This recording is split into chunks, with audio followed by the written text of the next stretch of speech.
नमस्कार, स्वराज एक्सप्रेस में आप सभी का स्वागत है। छत्तीसगढ़ एक्सप्रेस में मैं हूं आपके साथ कविता पांडे। बुलेटिन की शुरुआत बड़ी खबर के साथ करेंगे, जहां रायपुर में भारतमाला घोटाले में ईडी की बड़ी कार्रवाई। बता दें कि जमीन कारोबारी गोपाल गांधी समेत कई ठिकानों पर छापा। 13 अफसरों की टीम अभनपुर स्थित घर और ऑफिस की जांच कर रही है। तो बड़ी खबर आपको बता रहे हैं, दस्तावेज और डिजिटल साक्ष्यों की जांच जारी है। तो रायपुर विशाखापट्टनम कॉरिडोर में 500 करोड़ से ज्यादा घोटाले का आरोप। अधिकारियों और जमीन दलालों की मिली भगत से मुआवजा घोटाला। ईओडब्ल्यू ने 10 आरोपियों के खिलाफ चार्जशीट पेश की है। तो बड़ी खबर आपको बता रहे हैं। तो जमीन कारोबारी गोपाल गांधी समेत कई ठिकानों पर बता दें कि छापेमारी की गई है। 13 अफसरों की टीम घर और ऑफिस की जांच कर रही है।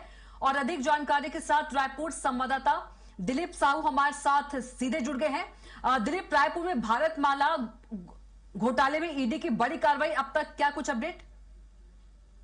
जी बिल्कुल कविता, बता दें कि भारतमाला प्रोजेक्ट को लेकर लगातार घोटाले की बात सामने आ रही थी। इसमें खास करके जो जमीन का मुआवजा का मामला है, जमीन जिसके लिए अलग अलग रेट तय था, खास करके हेक्टेयर के भाव से जमीन खरीदी जाती थी और वर्ग फीट में जो जमीन खरीदी जाती थी उसमें काफी अंतर था दोनों के मुआवजे की राशि में। तो बहुत सारे जो अफसर है, जमीन दलाल है और इसमें पटवारी और तहसीलदार और एसडीएम की भी संलिप्तता नजर आई है। कई लोगों पर अभी लगातार कार्रवाई हुई है। अब इसमें खास तौर से ये देखा जा रहा था कि जो जमीन की कीमत का जो हेक्टेयर में जो दर था उसकी तुलना में 10 गुना ज्यादा मुआवजा दिया गया है, उसे वर्ग फीट में बांटकर। इस पूरे मामले को लेकर लगातार ईडी की ओर से कार्रवाई की गई। अब इस मामले को लेकर विधानसभा में भी मामला उठा था, उसके बाद फिर ईडी ने दबिश दी है और अभी जमीन के कारोबारी है अभनपुर के गोपाल गांधी, उनके यहाँ छापेमार कार्रवाई की गई है। इसके साथ ही साथ जो पूर्व मंत्री है, वो बीजेपी के वरिष्ठ विधायक अजय चंद्राकर, उनके चचेरे भाई रुपेश चंद्राकर के यहाँ भी छापेमार कार्रवाई कर रही है। उनके अभनपुर, कुरूद सहित रायपुर, दुर्ग और पाटन के में स्थित तहसीलों में स्थित उनके दफ्तरों और उनके ठिकानों पर दबिश दी है ईडी की टीम ने। और सुबह से ही ईडी की टीम तमाम जगहों पर खंगाली। हालांकि ये मामला क्योंकि विधानसभा में भी बड़े जोर शोर से उठा था और नेता प्रतिपक्ष डॉक्टर चरणदास महंत ने इस मामले को जोर शोर से उठाया था, इसमें ये बातें भी सामने आई थी। उस दरमियान 3-4 अलग अलग स्तरों पर खास करके तहसील स्तर और एसडीएम स्तर के जो अफसर है उन पर कार्रवाई की थी। कुछ पटवारियों के ऊपर भी कार्रवाई की थी। और यहाँ कहा जा रहा था और लगातार ये आरोप भी लगाए जा रहे थे विपक्ष की ओर से, इसमें बड़ी मछलियों को